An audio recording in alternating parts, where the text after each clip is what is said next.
माननीय गृह मंत्री आदरणीय अमित जी, आदरणीय नितिन गडकरी जी, पूरे संगठन पर्व के चुनाव के प्रमुख रहे डॉक्टर लक्ष्मण जी, इन सब का अभी मंच पर आगमन हो रहा है। हमारे राष्ट्रीय अध्यक्ष आदरणीय जगत प्रकाश नड्डा जी और कार्यकारी अध्यक्ष आदरणीय नितिन नवीन जी आदरणीय प्रधानमंत्री जी का स्वागत करके उनको भी मंच पर ले आएंगे।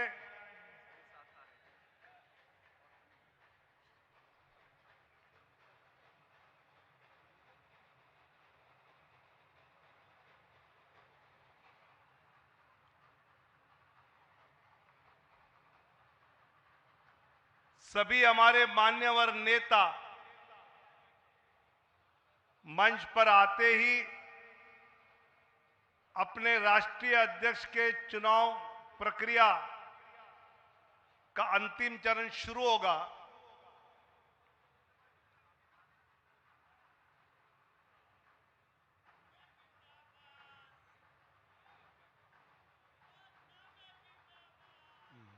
ये बिहार का दिखता है। भारत माता की, मोदी जी को जय श्री राम, नड्डा जी को जय श्री राम, नितिन जी को जय श्री राम, राजनाथ जी को जय श्री राम, अमित शाह जी को जय श्री राम, लक्ष्मण जी को जय श्री राम। भारत माता की, भारत माता की। कुछ क्षणों में सभी आदरणीय नेता भी मंच पर आ रहे हैं।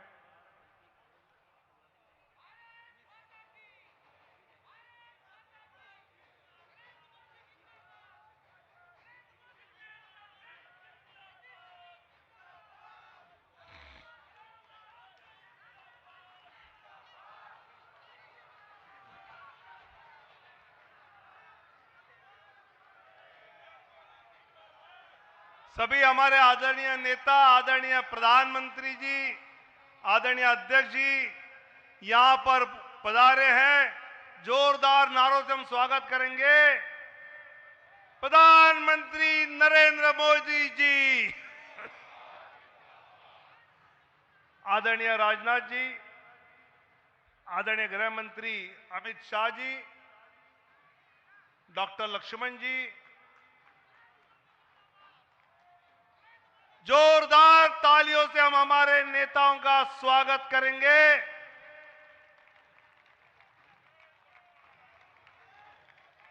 नरेंद्र मोदी जिंदाबाद,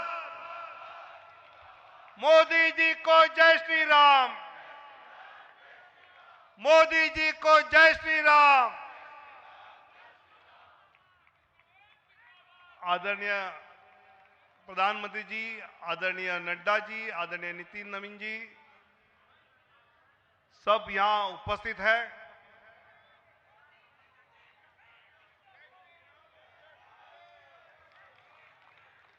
सब अपने आसन पर बैठ जाएंगे।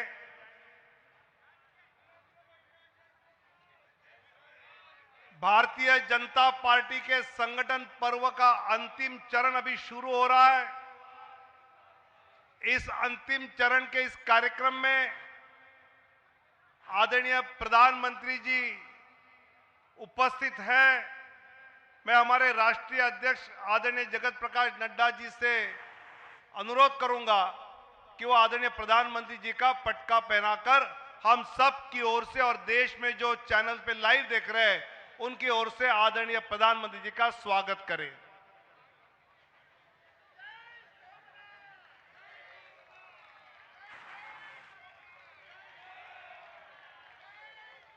मैं अपने राष्ट्रीय महामंत्री तरुण चुग जी से विनती करता हूं कि वो आदरणीय जगत प्रकाश नड्डा जी का स्वागत करें।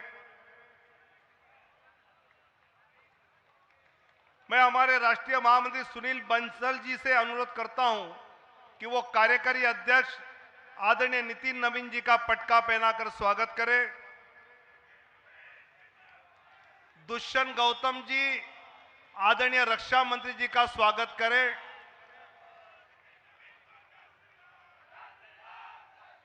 राष्ट्रीय उपाध्यक्ष रेखा वर्मा जी आदरणीय गृह मंत्री जी का स्वागत करें। राष्ट्रीय सह कोषाध्यक्ष नरेश बंसल जी आदरणीय गडकरी जी का स्वागत करें और आदरणीय संबित पात्रा जी आदरणीय डॉक्टर लक्ष्मण जी का स्वागत करें।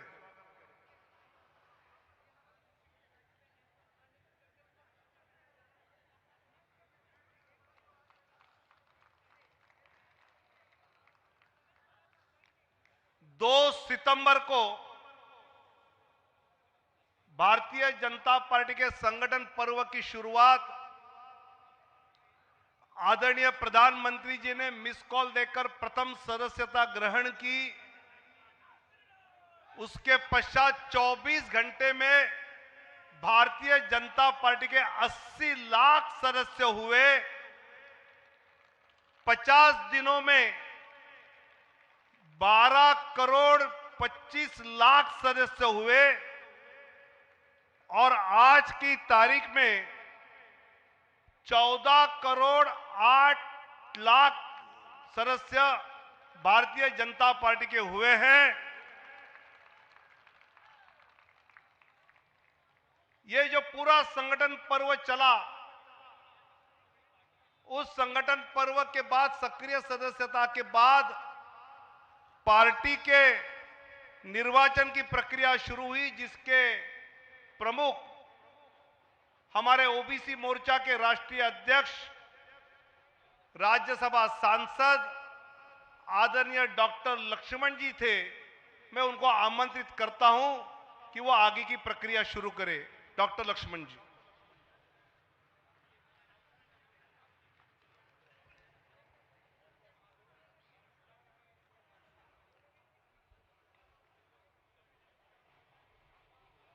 आदरणीय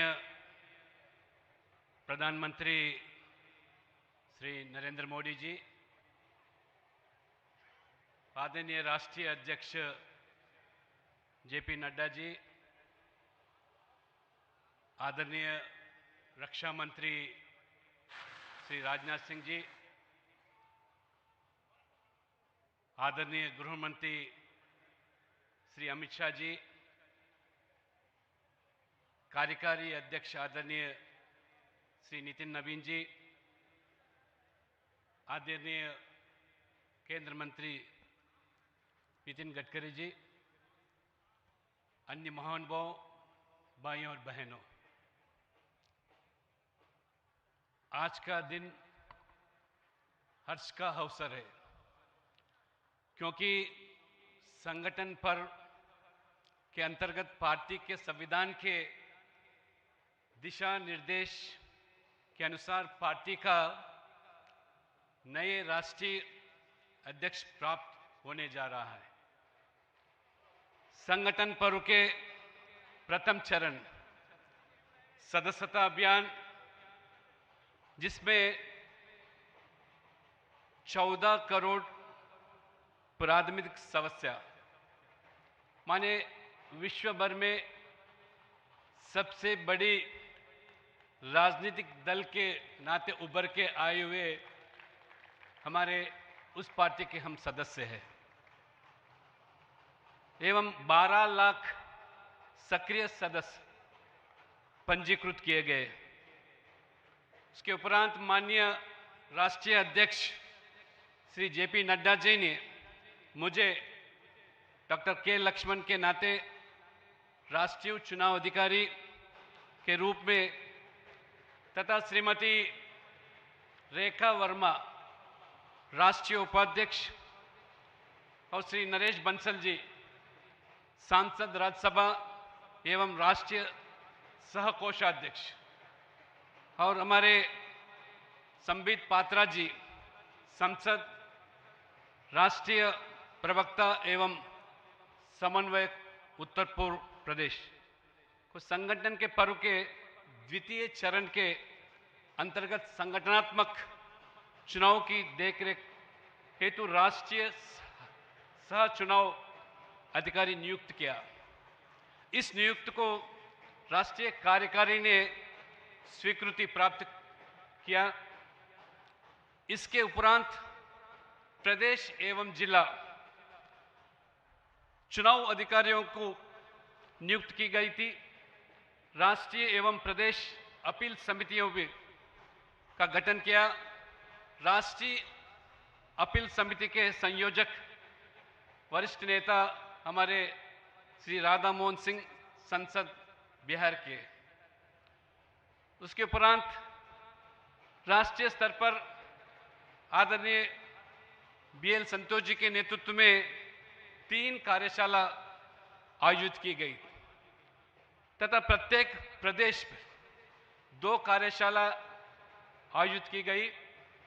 इसके उपरांत पिछले 1 वर्ष में लगभग 10 लाख के ऊपर जो पोलिंग बूथ स्तर पर हमारे भारतीय जनता पार्टी के पोलिंग बूथ अध्यक्ष लगभग 74% माने 7,87,109 बूथ अध्यक्ष चुने गए थे। और मंडल स्तर पर जो हमारे मंडल 17,000 के ऊपर जो संगठन के माध्यम से मंडल है, उसमें लगभग 93% माने 16,459 मंडल के अध्यक्ष चुने गए थे। उसके बाद जिला स्तर पर हमारे संगठनात्मक दृष्टि से 1,033 जो जिला है, उसमें से 94% आज हमारे 978 जिला अध्यक्ष चुने गए थे, विधिवत रूप से निर्वाचित किए गए थे।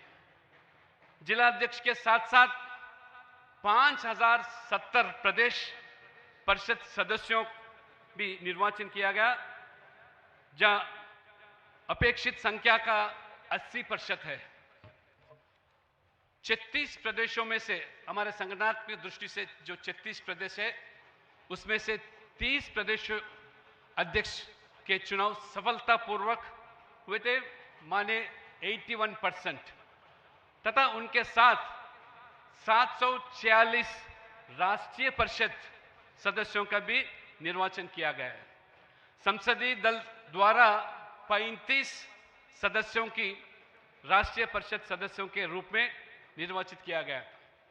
कुल मिलाकर निर्वाचक मंडल में 5,708 सदस्य शामिल थे, जिसकी सूची 16 जनवरी को दोपहर 12 बजे केंद्रीय कार्यालय में विधिवत प्रकाशित की गई। 16 जनवरी को राष्ट्रीय अध्यक्ष निर्वाचन के कार्यक्रम से संबंधित अधिसूचना भी जारी की गई। अधिसूचना के अनुसार 19 जनवरी को दोपहर 2 बजे से 4 बजे तक नामांकन प्रक्रिया संपन्न हुई, जिसमें राष्ट्रीय अध्यक्ष पद के लिए 37 सेट नामांकन पत्र प्रस्तुत किए गए, जो सभी आदरणीय श्री नितिन नवीन जी के समर्थन में थे। नामांकन अवधि के पश्चात नामांकन पत्रों की जांच की गई और इस सभी नामांकन पत्र सही पाए गए थे।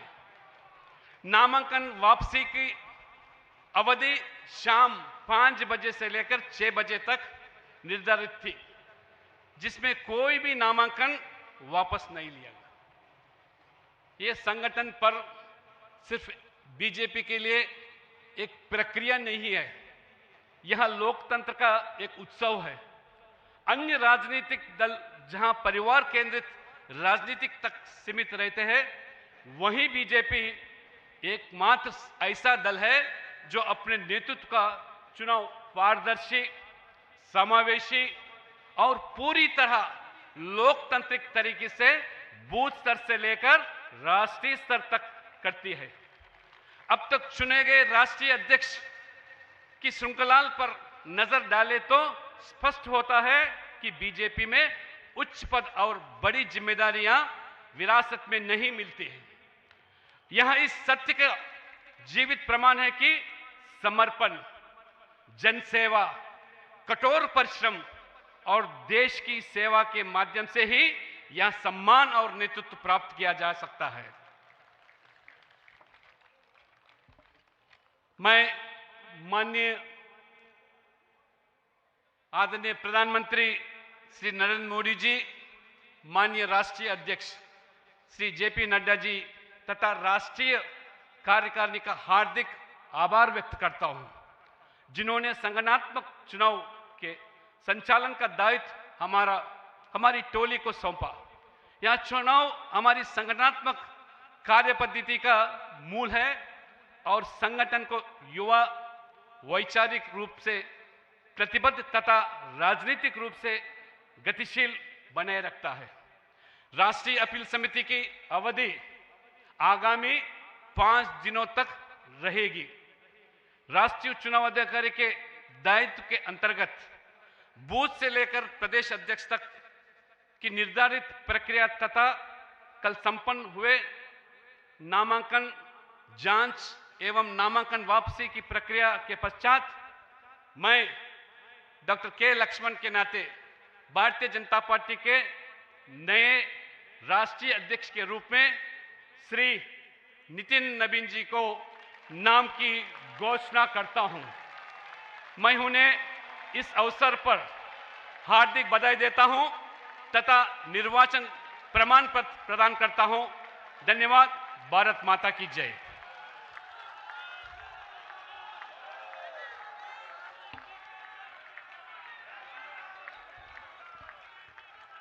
नितिन नवीन जी आगे बढ़ो,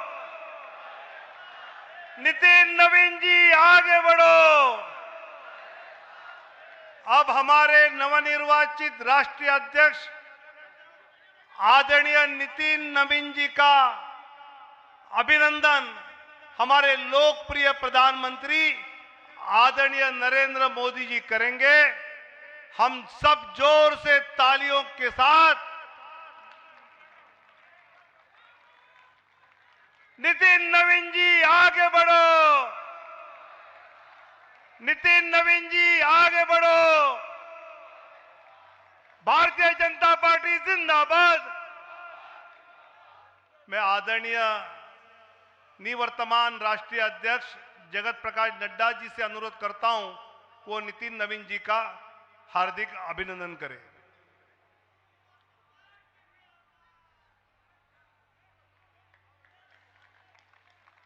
मैं आदरणीय रक्षा मंत्री माननीय राजनाथ जी से नम्र विनंती करता हूं कि वे नए अध्यक्ष जी का हार्दिक अभिनंदन करें।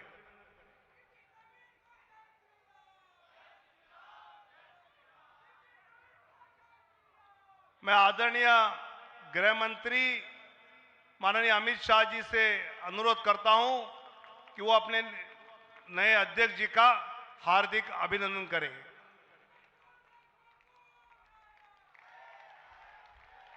आदरणीय नितिन गडकरी जी से मैं नम्र विनंती करता हूं कि वो अपने नए अध्यक्ष जी का पुष्पमाला पहनाकर अभिनंदन करें।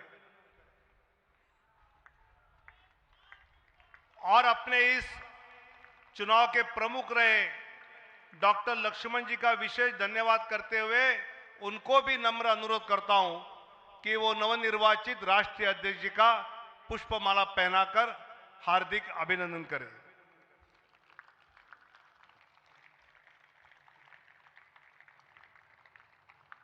अपने निवर्तमान अध्यक्ष आदरणीय नड्डा जी का नाम सुनते ही अगर कोई शब्द ध्यान में आता है तो सेवा ही संगठन। कोरोना के समय उनके मार्गदर्शन में पूरी पार्टी ने देश में जो जनता की सेवा की है, आदरणीय प्रधानमंत्री जी के नेतृत्व में, ऐसे हमारे निवर्तमान राष्ट्रीय अध्यक्ष आदरणीय नड्डा जी से अनुरोध करता हूं कि वो हम सबको संबोधित करें।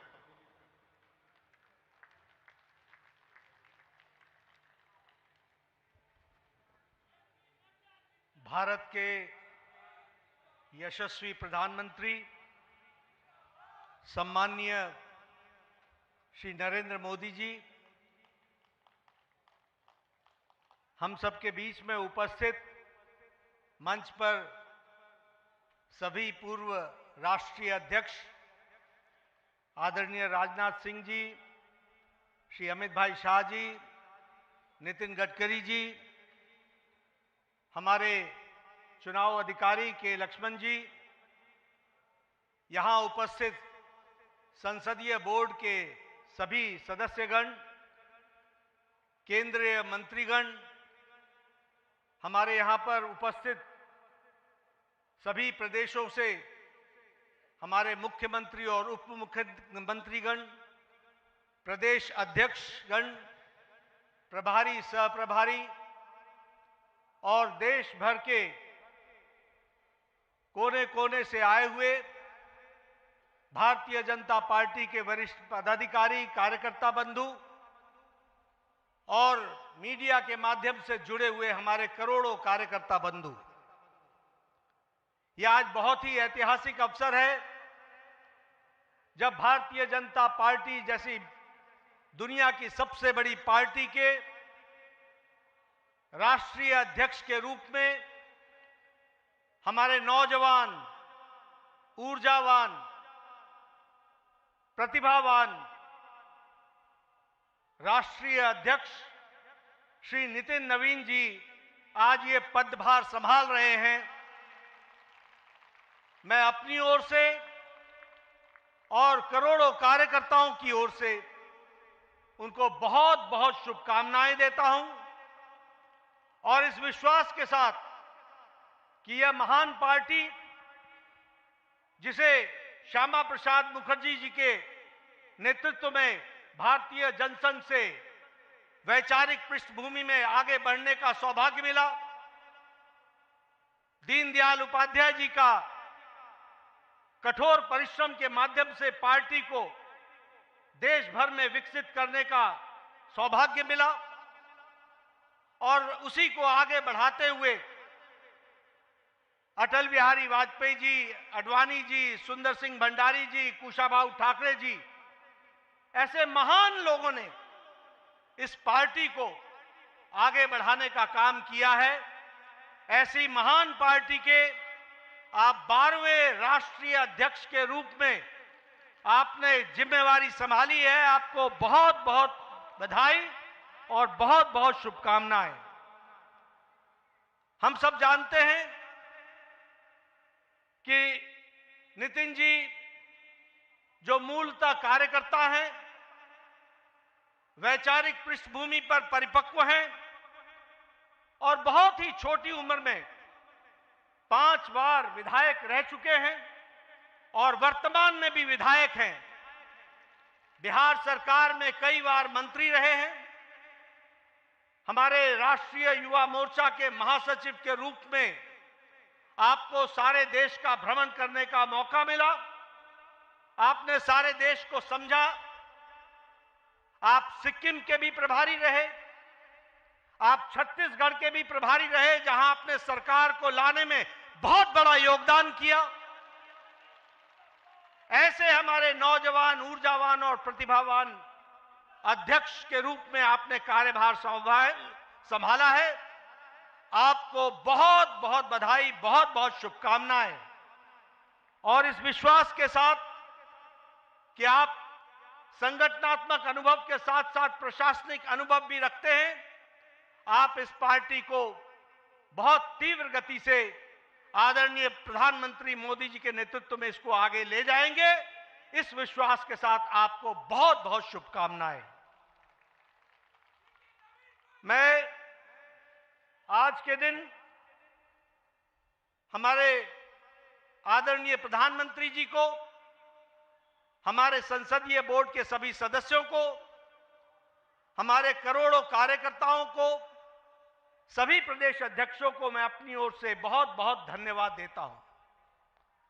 मैं धन्यवाद इसलिए देता हूं कि आपने पार्टी को चलाने के लिए जिस ताकत के साथ पिछले वर्षों में मेरे साथ मिलकर काम किया और जो मुझे आपने ताकत दी और जमीनी स्तर पर सरकार के कार्यक्रमों को और पार्टी के कार्यक्रमों को जमीन पर उतारने में आपने जो सहयोग किया, इसके लिए आपको मैं बहुत बहुत धन्यवाद देता हूं।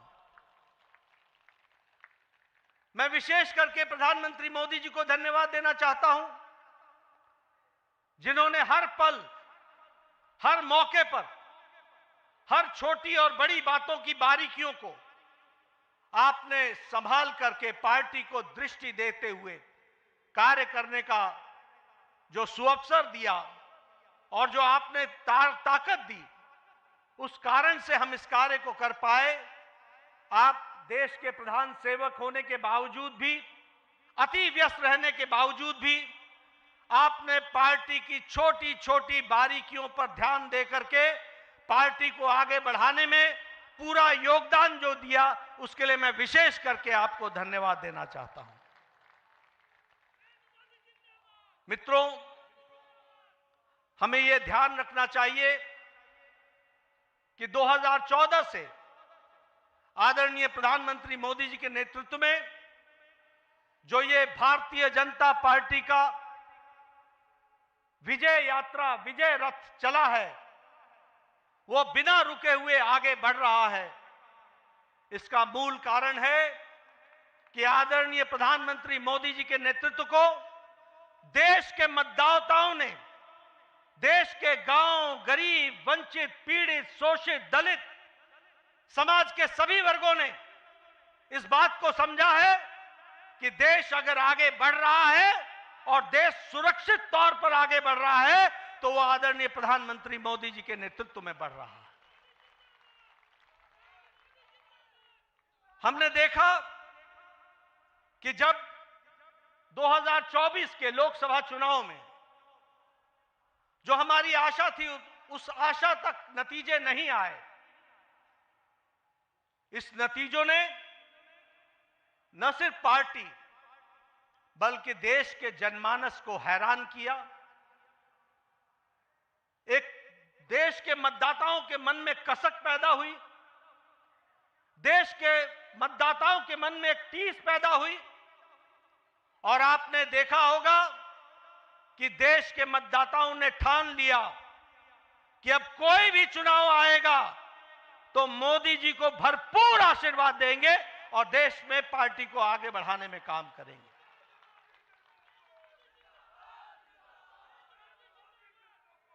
मुझे याद है 2024 के लोकसभा चुनाव के बाद विपक्ष के हौसले हरियाणा चुनाव में बुलंद थे। वो चुनाव के नतीजों के पहले ही मिठाइयां बांटने का इंतजाम कर रहे थे। उनको यह मालूम नहीं था कि देश की मतदाताओं ने और हरियाणा के मतदाताओं ने तय कर लिया है, जो कभी ओवर कॉन्फिडेंस के कारण थोड़ी मोड़ी छोटी मोटी त्रुटि रह गई थी, उसको बाकायदा सूद समेत वापस देंगे, और वह हरियाणा के चुनाव में उन्होंने करके दिया है। हमने देखा महाराष्ट्र में रिकॉर्ड जीत आदरणीय मोदी जी के नेतृत्व में हम सबको मिली। हमने देखा हम यहां पर विजय उत्सव मनाते थे। विजय उत्सव में बार बार दिल्ली के कार्यकर्ता आते थे, लेकिन दिल्ली के कार्यकर्ता अपना दिल्ली का उत्सव नहीं मना पाते थे।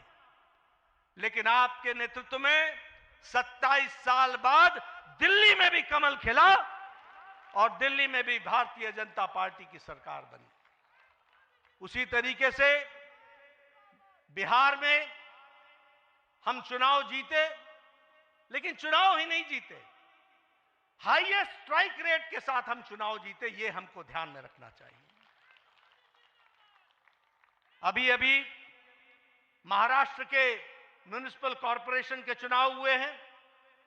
आपको जानकर खुशी होगी कि 29 में से 25 municipal corporation Bharatiya Janata party ने और एनडीए ने जीती है।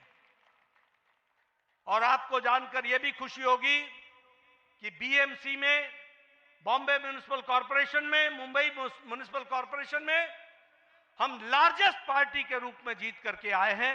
इस तरीके से हमने देखा है। गोवा के पंचायत के चुनाव हमने जीते। हमारे राजीव चंद्रशेखर जी यहां बैठे हैं। तिरुवनंतपुरम में पहली बार कमल खिला है, केरला में, इसको भी हमको ध्यान में रखना चाहिए। और आजादी के बाद जितने भी लोकसभा चुनाव हुए, पहली बार लोकसभा में केरल में भी हमने चुनाव जीता। यह भी हमारे ध्यान में होना चाहिए। इसलिए प्रधानमंत्री मोदी जी के नेतृत्व में 2014 के बाद जो विजय रथ चला है, वो पूरी ताकत के साथ देश के मतदाताओं के आशीर्वाद के माध्यम से चलता हुआ आगे बढ़ रहा है। और अब वो नितिन नवीन जी के नेतृत्व में आगे बढ़ेगा, यह विश्वास हमें है। मैं यहां यह भी कहना चाहता हूं कि हमारी आज 20 राज्यों में सरकार है एनडीए की, 13 राज्यों में भारतीय जनता पार्टी की सरकार है। और अगर हम देखें तो गुजरात में हम 6 बार लगातार सरकार में विराजमान हैं। गुजरात में हम 4 बार से सरकार में हैं। हरियाणा में, गोवा में हम दूसरी बार, तीसरी बार सरकार बना रहे हैं। हम बिहार में, उत्तर प्रदेश में, महाराष्ट्र में, त्रिपुरा में, उत्तराखंड में, मणिपुर में, आसाम में हम दूसरी बार सरकार बना रहे हैं, बनाई हमने। यह हमको ध्यान में रखना चाहिए। इसलिए हम यह पूरे विश्वास के साथ कहना चाहते हैं कि आदरणीय प्रधानमंत्री मोदी जी के नेतृत्व में, नितिन नवीन जी की अध्यक्षता में भारतीय जनता पार्टी आने वाले समय में अब बंगाल में भी कमल खिलाएगी, बंगाल में भी कमल खिलाएगी। पुडुचेरी में और तमिलनाडु में हम सरकार बनाएंगे। असम में हम फिर से सरकार में आएंगे और केरल में भी हम अच्छे नतीजे देंगे। इस विश्वास के साथ हम आगे बढ़ रहे हैं। मैं आपके और प्रधानमंत्री जी के बीच में ज्यादा समय नहीं रहूंगा। आप सब लोग प्रधानमंत्री जी को सुनना चाहते हैं। मैं एक ही बात कहना चाहता हूं कि पिछले कुछ वर्षों में जो मुझे पार्टी ने जिम्मेवारी दी, मैं अपने सीमित जो हमारी कार्य करने की क्षमता रही, उसमें जो कुछ भी आप सबके सहयोग से कर सका, वह मैंने करने का प्रयास किया है। इस जिम्मेवारी को निभाते हुए अगर मैंने किसी के दिल को कहीं कुछ कहा हो जिससे चोट पहुंची हो, तो उसके लिए मैं क्षमा चाहूंगा। वह मैं अपनी जिम्मेवारी को निभाने के लिए मैंने कहा होगा। लेकिन आप सब लोगों ने जिस तरीके से पार्टी के लिए दिन रात मेहनत की है, उसके लिए मैं आपके माध्यम से करोड़ों करोड़ों कार्यकर्ताओं को बहुत बहुत धन्यवाद देता हूं कि उनके माध्यम से हम पार्टी को सफलतम तरीके से आगे बढ़ाने में सफल हुए हैं। और आगे नितिन नवीन जी पूरी ताकत से इस पार्टी को, इस महान पार्टी को, दुनिया की सबसे बड़ी पार्टी को आगे ले जाने में कोई कसर नहीं छोड़ेंगे। और हम सब लोग मिलकर उनका सहयोग करते हुए पार्टी को और नई बुलंदियों पर ले जाएंगे। और जो नई स्थान हमारे छूट गए हैं प्रदेश, वहां भी कमल खिलाएंगे। इन्हीं शब्दों के साथ बहुत बहुत धन्यवाद। जय भारत।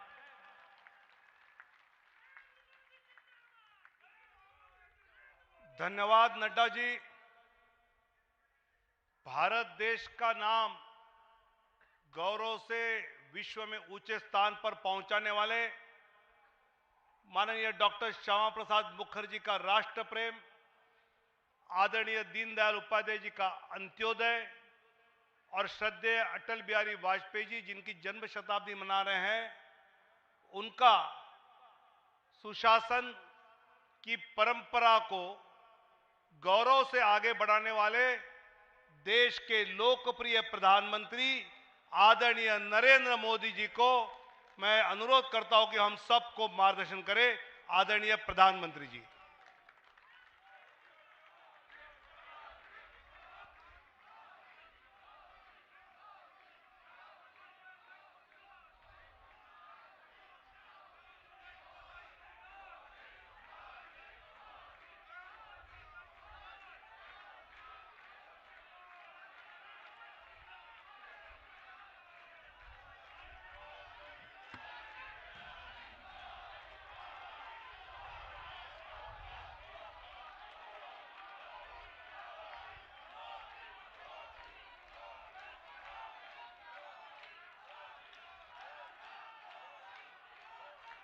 भारत माता की, भारत माता की, भारत माता की। भारतीय जनता पार्टी के नवीन अध्यक्ष माननीय नितिन नवीन जी, हमारे पूर्व अध्यक्ष जेपी नड्डा जी,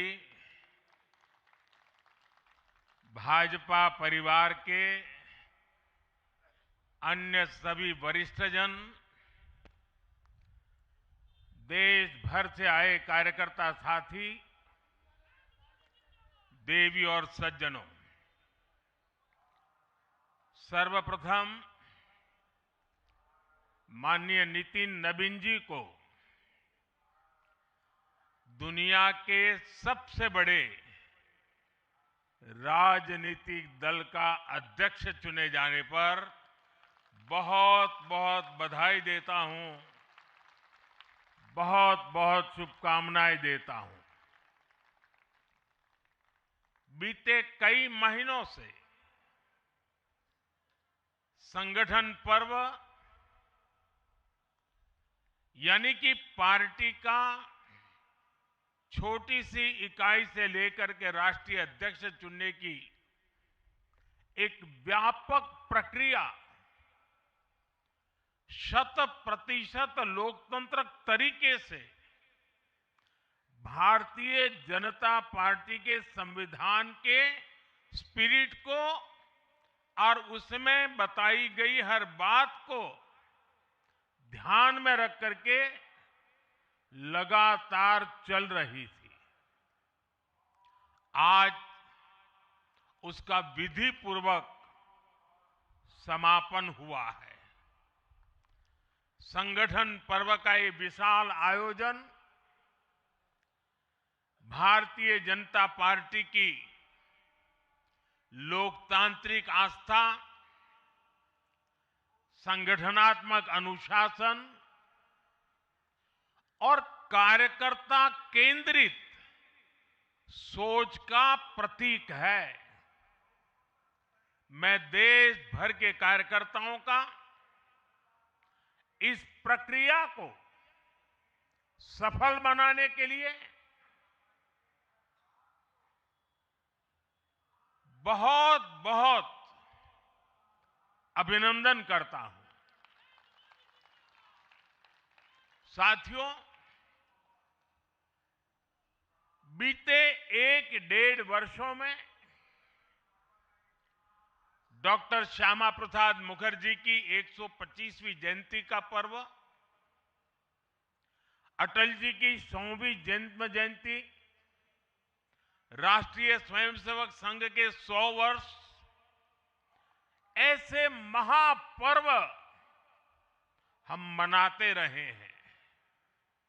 ये वो प्रेरणाएं हैं जो देश के लिए जीने के हमारे संकल्प को और मजबूत करती है। हमारा नेतृत्व परंपरा से चलता है, अनुभव से समृद्ध होता है और जनसेवा, राष्ट्र सेवा के भाव से संगठन को आगे बढ़ाता है। साथियों, अटल जी, आडवाणी जी और मुरली मनोहर जोशी जी के नेतृत्व में बीजेपी ने शून्य से लेकर शिखर तक का सफर देखा है। इस सदी में वेंकैया नायडू जी और नितिन गडकरी जी सहित हमारे कई वरिष्ठ साथियों ने संगठन को विस्तार दिया है। राजनाथ जी के नेतृत्व में पहली बार बीजेपी ने अपने दम पर पूर्ण बहुमत हासिल किया। फिर अमित भाई के नेतृत्व में देश के अनेक राज्यों में भाजपा की सरकारें बनी। लगातार दूसरी बार केंद्र में बीजेपी की सरकार बनी। फिर जेपी नड्डा जी के नेतृत्व में भाजपा पंचायत से लेकर पार्लियामेंट तक और सशक्त हुई। केंद्र में लगातार तीसरी बार भाजपा एनडीए की सरकार बनी। मैं पूर्व के सभी अध्यक्षों का उनके अमूल्य योगदान के लिए देश के कोटि कोटि कार्यकर्ताओं की तरफ से और मेरी तरफ से बहुत बहुत अभिनंदन करता हूं।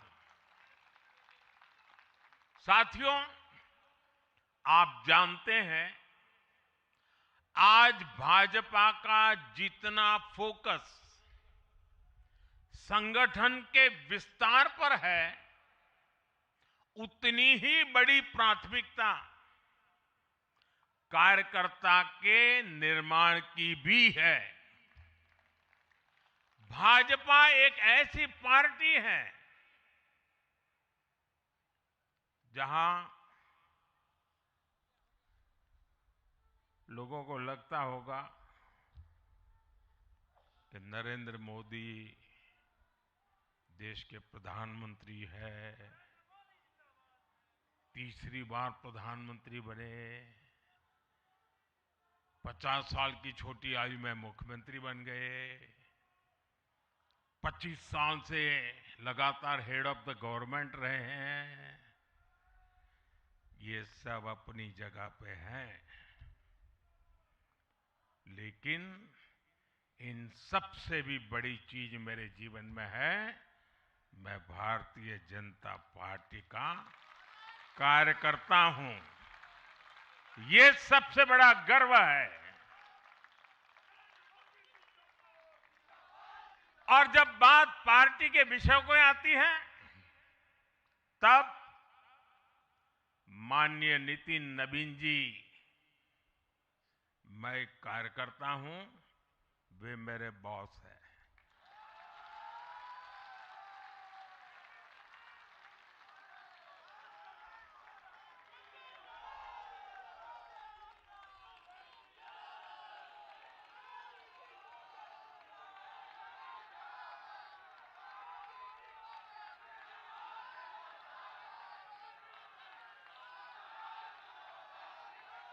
अब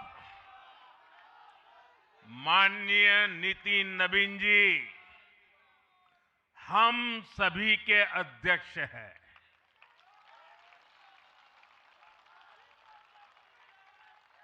और उनका दायित्व सिर्फ भाजपा को भी संभालना इतना नहीं है, एनडीए के सब साथियों के बीच भी उन्होंने तालमेल का बहुत बड़ा दायित्व भी देखना होता है। साथियों, माननीय नितिन जी के संपर्क में जो भी आया है, वो उनकी सरलता और सहजता की चर्चा जरूर करता है। बीजेपी युवा मोर्चा का दायित्व हो, अलग अलग राज्यों में प्रभारी के रूप में जिम्मेदारी हो, या फिर बिहार सरकार में काम करने का अनुभव हो, नितिन जी ने हमेशा जब जब जो जहां जहां जो जिम्मेवारी मिली, अपने आप को उन्होंने साबित किया है। जिम्मेवारी देने वालों को भी उनके कार्य ने गर्व से भर दिया है। साथियों, ये 21वीं सदी है और देखते ही देखते 21वीं सदी के पहले 25 वर्ष तो पूरे भी हो चुके हैं। आने वाले 25 वर्ष बहुत महत्वपूर्ण है। ये वो कालखंड है जब विकसित भारत का निर्माण होना है और होना तय है।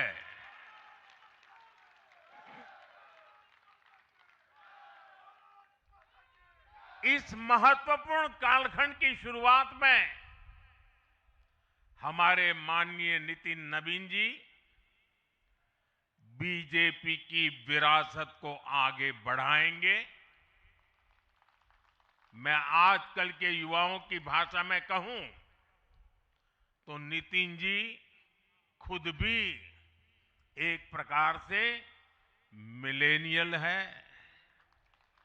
वो उस जनरेशन से हैं जिसने भारत में बड़े आर्थिक, सामाजिक और टेक्नोलॉजिकल परिवर्तन होते देखे हैं।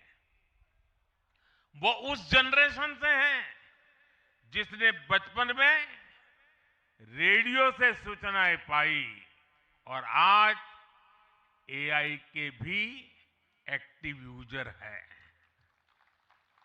नितिन जी के पास युवा ऊर्जा भी है और संगठन में कार्य का लंबा अनुभव भी है। ये हमारे दल के हर कार्यकर्ता के लिए बहुत उपयोगी होगा। साथियों, इस वर्ष जनसंघ की स्थापना को 75 वर्ष हो रहे हैं और मैं आज इन 75 वर्ष लगातार लक्षावधि कार्यकर्ताओं ने, अनेक परिवारों ने, अनेक पीढ़ियों ने जो त्याग, तपस्या और बलिदान दिए हैं, मैं उनको आदरपूर्वक नमन करता हूं। जनसंघ रूपी वटवृक्ष से ही भाजपा का जन्म हुआ और भाजपा दुनिया के सबसे बड़ा राजनीतिक दल बन चुकी है। और ये सिर्फ भाजपा के कार्यकर्ताओं के लिए गौरव का विषय है, इतना नहीं है। देश के राजनीतिक समीक्षकों को, दुनिया को ये बात बतानी चाहिए कि भारत एक ऐसा देश है जिसकी रगों में इसकी मजबूती से लोकतंत्र चल रहा है, कि जहां दुनिया की सबसे बड़ी पॉलिटिकल पार्टी है। साथियों, बीजेपी एक संस्कार है। बीजेपी एक परिवार है। हमारे यहां मेंबरशिप से भी ज्यादा रिलेशनशिप होती है। बीजेपी एक ऐसी परंपरा है जो पद से नहीं, प्रक्रिया से चलती है। हमारे यहां पदभार एक व्यवस्था है और कार्यभार ये जीवन भर की जिम्मेदारी है। हमारे यहां अध्यक्ष बदलते हैं लेकिन आदर्श नहीं बदलते। नेतृत्व बदलता है लेकिन दिशा नहीं बदलती। साथियों, भाजपा का स्वरूप नेशनल है। भाजपा का स्पिरिट नेशनल है, क्योंकि हमारा जुड़ाव लोकल है। हमारी जड़ें जमीन के नीचे गहरी है। इसलिए भाजपा रीजनल एस्पिरेशन को प्लेटफॉर्म देती है, उन्हें नेशनल एम्बिशंस का आधार बनाती है। और इसलिए आज देश के कोने कोने के लोग भाजपा के साथ हैं, भाजपा के साथ जुड़ रहे हैं। और इतना ही नहीं, जो भी अपनी राजनीति का प्रारंभ करना चाहता है, उसको भी भाजपा का प्रवेश द्वार सबसे उत्तम, सबसे सुरक्षित लगता है।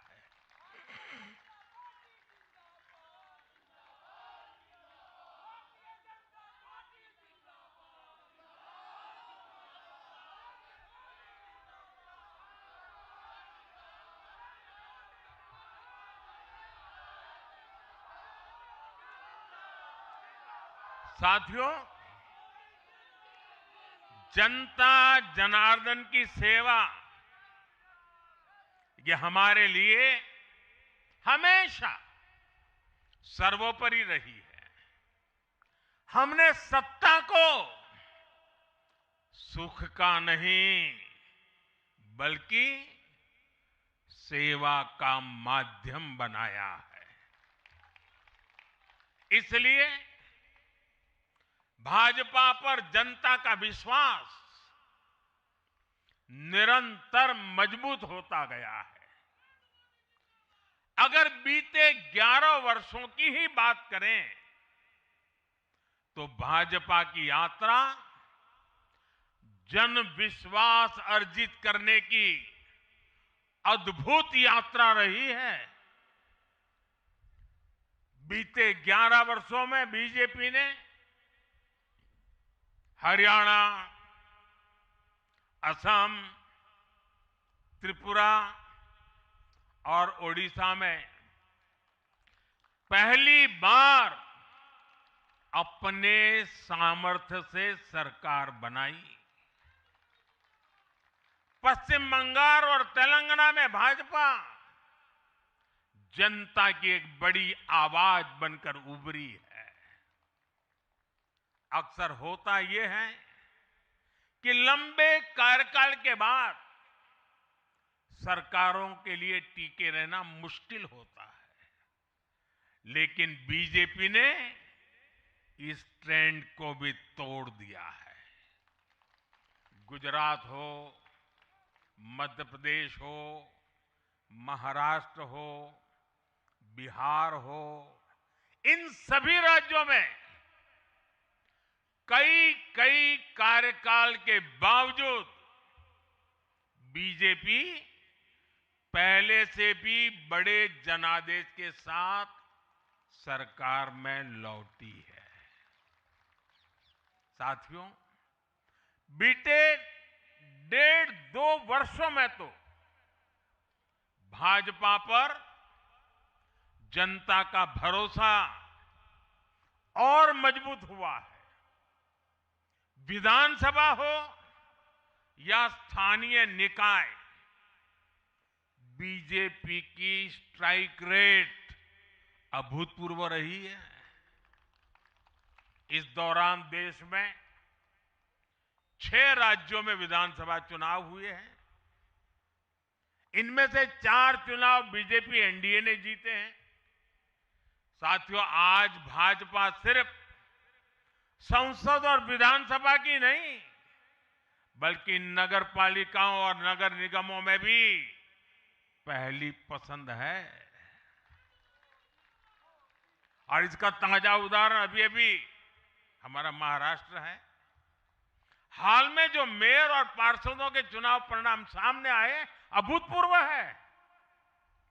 बीजेपी महाराष्ट्र के स्थानीय निकायों में नंबर 1 पार्टी बनी है।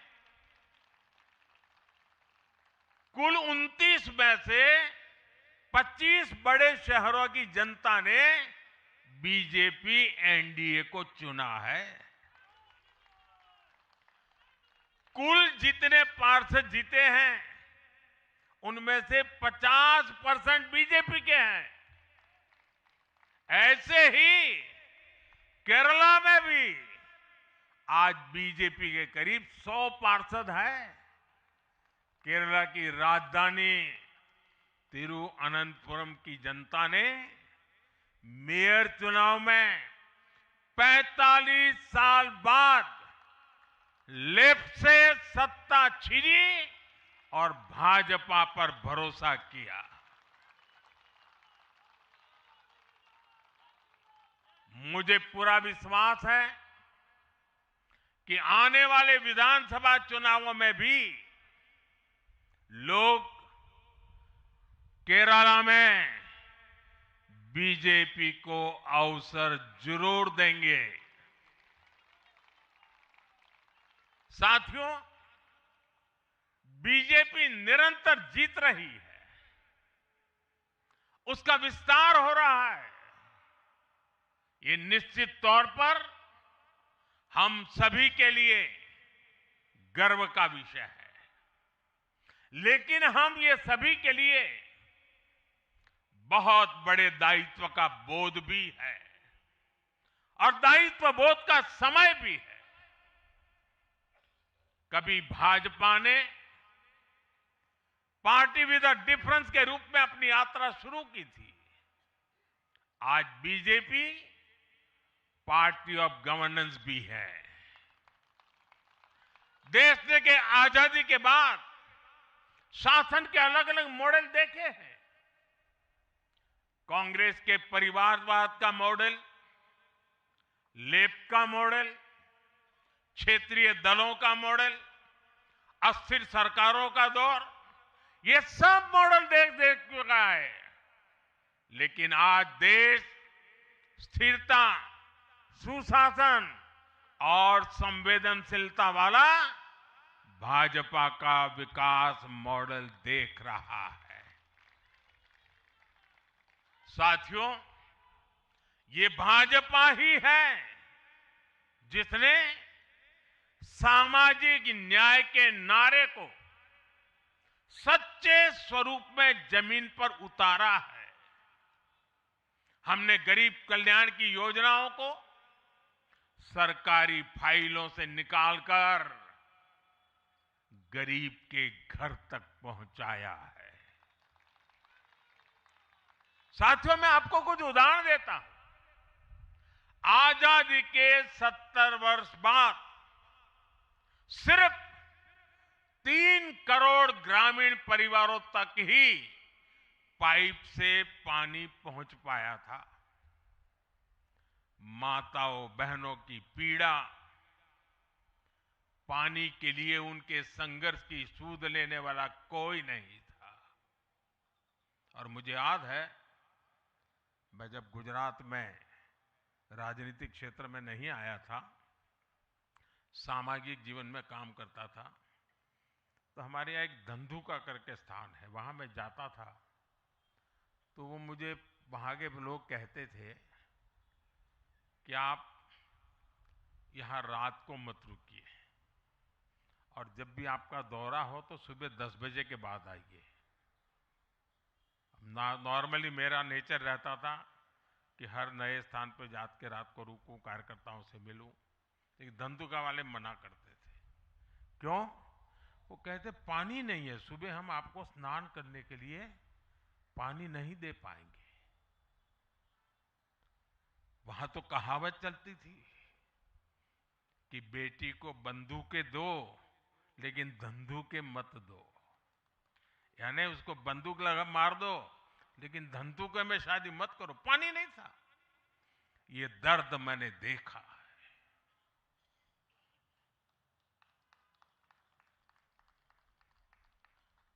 मैं धरती की सच्चाई से जुड़ा था।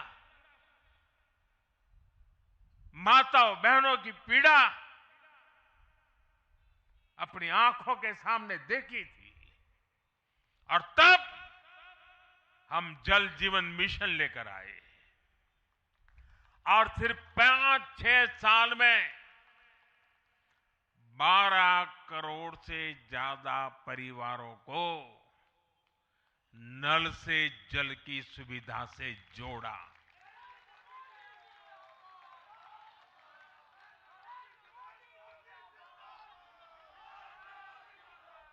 साथियों, ये हमारी सरकार है जिसने धुएं से बीमार होती बहनों की पीड़ा समझी, वरना पहले तो एलपीजी गैस को भी अमीरों का ही सौभाग्य मान लिया गया था।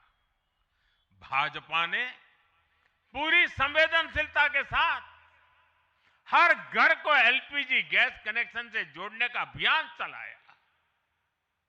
वर्ष 2014 तक जहां सिर्फ 14 करोड़ एलपीजी कनेक्शन थे, आज देश में 33 करोड़ से अधिक गैस कनेक्शन है। ऐसे ही गांव की बहनों को लखपति दीदी बनाने का अभियान है। यह भी इसलिए संभव हो पाया क्योंकि भाजपा बहनों बेटियों के सपनों के प्रति संवेदनशील है।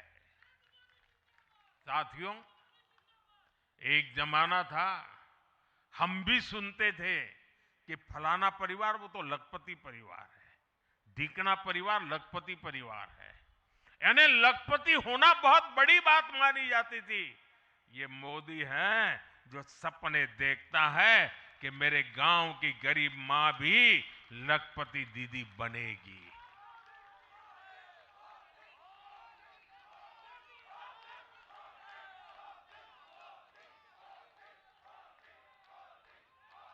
साथियों, दशकों तक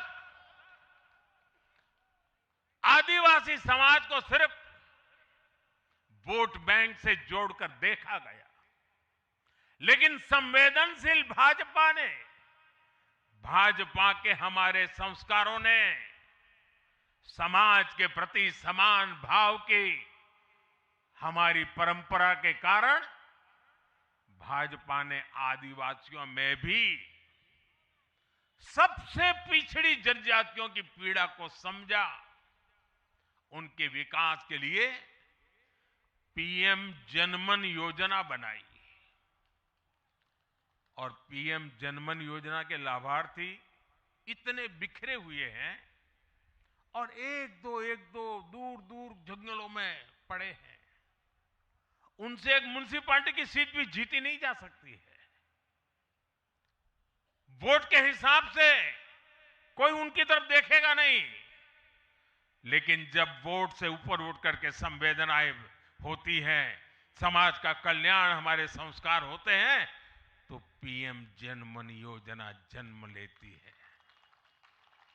आदिवासियों में भी अति पिछड़ा संख्या में भले ही कम है, लेकिन उनके प्रति हमारी संवेदना में कोई कमी नहीं है।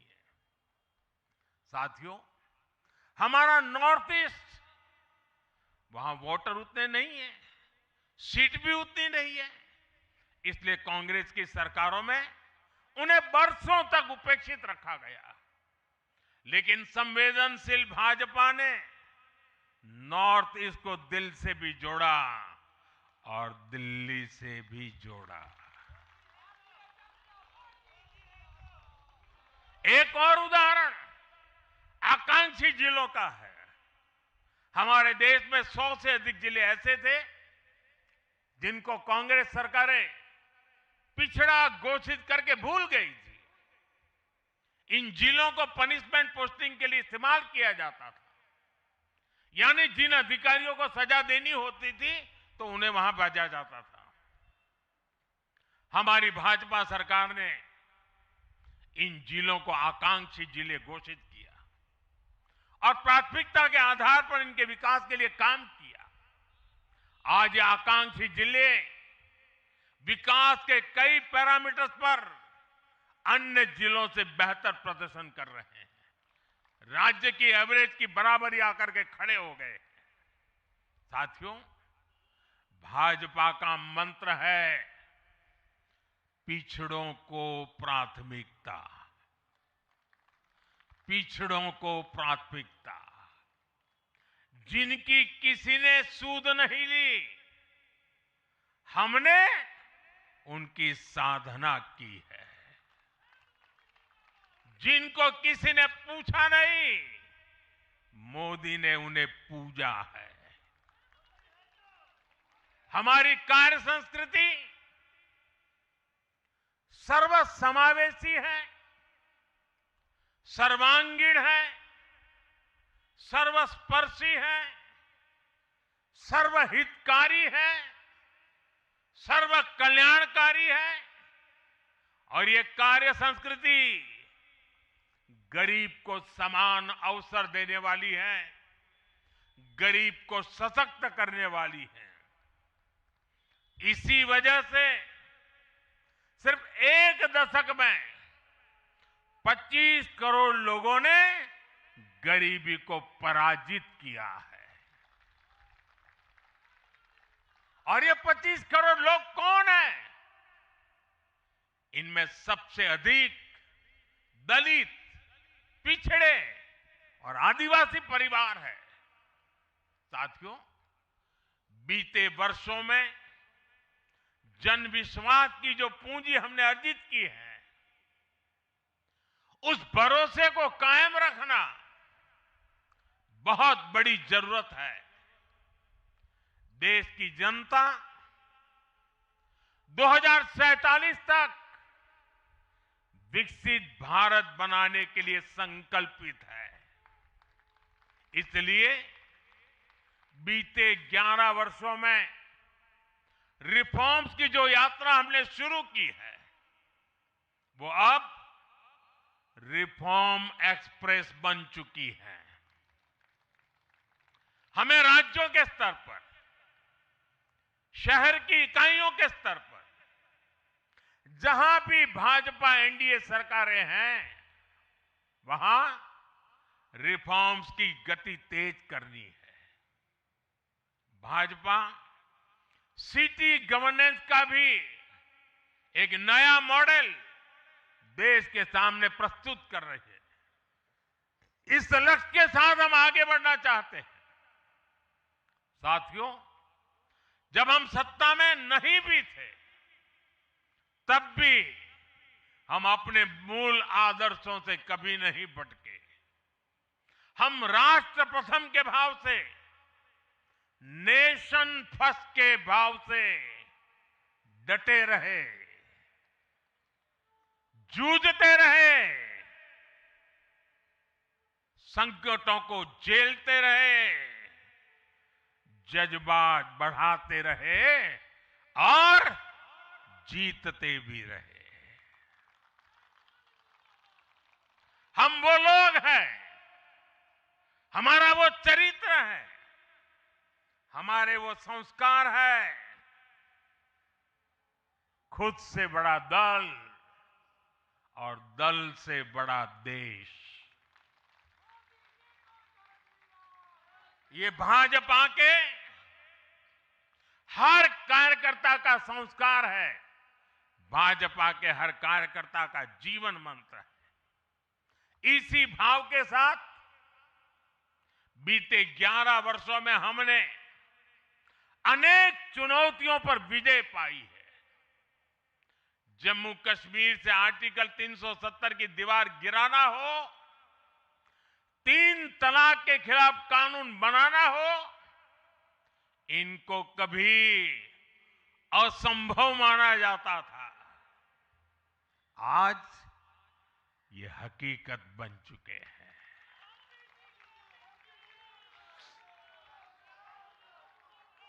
आज देश में माओवादी आतंक भी अपनी अंतिम सांसें गिन रहा है। साथियों, आगे भी हमें हर चुनौती का पूरे सामर्थ्य से सामना करना है। आज देश के सामने एक बहुत बड़ी चुनौती घुसपैठियों की है, आबादी के असंतुलन की है। दुनिया के धनवान देश, समर्थ देश, वे भी अपने देश में जो घुसपैठिए हैं उनकी जांच पड़ताल कर रहे हैं और उनको पकड़ पकड़ करके निकाल रहे हैं और दुनिया उनको पूछती नहीं है कि तुम घुसपैठियों को क्यों निकाल रहे हो। तुम तो लोकतंत्र का झंडा लेकर के घूम रहे थे, तुम तो पूरे दुनिया के नवाब बन के बैठे थे, क्यों निकाल रहे हो। दुनिया में कोई अपने देश में घुसपैठियों को स्वीकार नहीं करता। भारत भी घुसपैठियों को अपने गरीबों, हमारे नौजवानों के हक कभी भी लूटने नहीं दे सकता। घुसपैठिए देश की सुरक्षा के लिए बहुत बड़ा खतरा है। उनकी पहचान करके उन्हें वापस उनके देश भेजना बहुत आवश्यक है।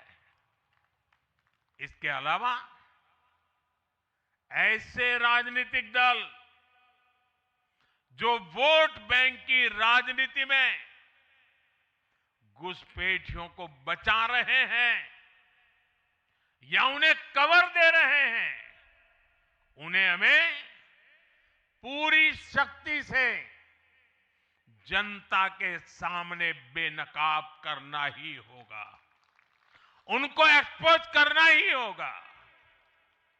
साथियों, एक और बड़ी चुनौती अर्बन नक्सल की भी है। अर्बन नक्सल का दायरा इंटरनेशनल हो रहा है और यहां अर्बन नक्सल की बड़ी चतुराई होती है। ये यहां मीडिया वाले इतने बैठे हैं ना, अगर साल में एकाध बार भी अगर मोदी की किसी अच्छी चीज को उन्होंने ट्वीट कर दिया या टीवी पे बोल दिया या अखबार में लिख दिया तो उस पत्रकारी तो ऐसी फजेत कर देते, उसके पीछे ऐसे पड़ जाते हैं, उसको अछूत बना देते हैं, भविष्य में वो कभी बोल ना सके ऐसा कर देते हैं। ये अर्बन नक्सल की स्टाइल है। हमको भी सालों तक ऐसा अछूत बना के रख दिया पूरे देश में भाजपा को। अब देश समझ गया है अर्बन नक्सलों के कारनामे। भारत को नुकसान पहुंचाने के लिए अर्बन नक्सली लगातार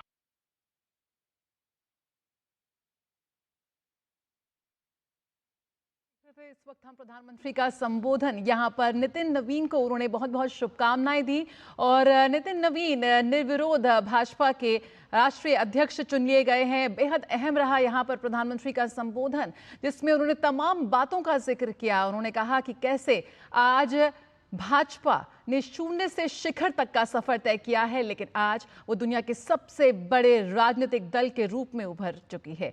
और यहाँ पर उन्होंने कहा कि आज दुनिया के सामने जिस तरह की चुनौतियां सामने आई हैं, आज भाजपा ने जिस तरह से शून्य से शिखर तक का सफर तय किया है, भाजपा में ये जो परंपरा है, कैसे हमें एक सत्ता नहीं अपने संगठन का जो जोड़ है उसको हम लेकर चलते हैं। हमारे यहाँ पर मेंबरशिप नहीं बल्कि रिलेशनशिप महत्वपूर्ण है और आने वाले 25 वर्ष हमारे लिए बेहद महत्वपूर्ण है। यही वजह है कि लगातार ये कहा जा रहा है कि यहाँ पर भाजपा के राष्ट्रीय अध्यक्ष में नितिन नवीन का चुने जाना एक नए युग के, एक नए अध्याय की शुरुआत हो रही है और निर्विरोध वो चुने गए। साफ तौर पर जहाँ पर एक कार्यकर्ता से एक लंबा सफर तय करते हुए नितिन नवीन यहाँ पर अध्यक्ष के रूप में आज उन्होंने पदभार ग्रहण किया है, एक अलग तरह की परंपरा को ये दर्शाता है। जिस तरह से एक लोकतांत्रिक दल कैसे काम करते हैं वो भी ये दर्शाता है। साथ ही आज उन्होंने प्रधानमंत्री ने कहा कि जो हमारा नेतृत्व है वो परंपरा से चलता है। मैं देश भर के कार्यकर्ताओं को भी उन्होंने आज आह्वान किया। उन्होंने कहा आज मैं एक प्रधानमंत्री हूं, पहले मुख्यमंत्री था और आज प्रधानमंत्री बन चुका हूं, लेकिन उसके बावजूद मैं एक साधारण कार्यकर्ता हूं और नितिन नवीन मेरे बॉस हैं। तमाम तरह की बातें उन्होंने जिक्र की, कैसे पिछले 11 वर्षों में जो रिफॉर्म्स हुए हैं उसका भी उन्होंने जिक्र किया, कैसे भाजपा ने जब सरकार संभालते ही जो हमारा वंचित तबका है उसकी ओर ध्यान आकर्षित किया, किस तरह से एक तस्वीर बदली है आज भारत की, वैश्विक मंच पर कैसे हमारी पहचान और भी मजबूत हो रही है, आज पूरा दुनिया देख रही है।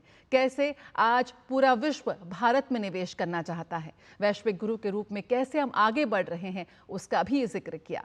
लेकिन देश में किस तरह की चुनौतियां हैं, उसका भी उन्होंने यहाँ पर अपने संबोधन में बात कही और कहा, यही वजह दी कि उन्होंने कहा कि आने वाले 25 वर्ष बेहद महत्वपूर्ण हैं, क्योंकि कैसे हम संगठन के तौर पर खुद को और मजबूत करेंगे, क्योंकि भाजपा का लगातार विस्तार हो रहा है आज देश में विभिन्न जगहों पर। अगर हम बात करें म्युनिसिपल कॉरपोरेशन से लेकर राज्यों की सत्ता तक, भाजपा को आज जनता खुले तौर पर स्वीकार रही है। आज भाजपा पहली पसंद बन चुकी है पूरे देश की और जिसकी नीतियों में भी ये साफ झलक रहा है। घुसपैठियों का उन्होंने जिक्र किया कि हर दुनिया के हर देश से घुसपैठियों को निकाला जाता है, लेकिन जब भारत सरकार ऐसा कर रही है तो सवाल उठ रहे हैं। लेकिन इसके बावजूद उन्होंने कहा कि घुसपैठियों को अब भारत छोड़कर जाना होगा, क्योंकि भारतीयों के लिए अब जो योजनाएं हैं, जो पहले कागजों पर रहती थी, आज वो हकीकत बनकर जमीन पर उतर रही हैं और उसका फायदा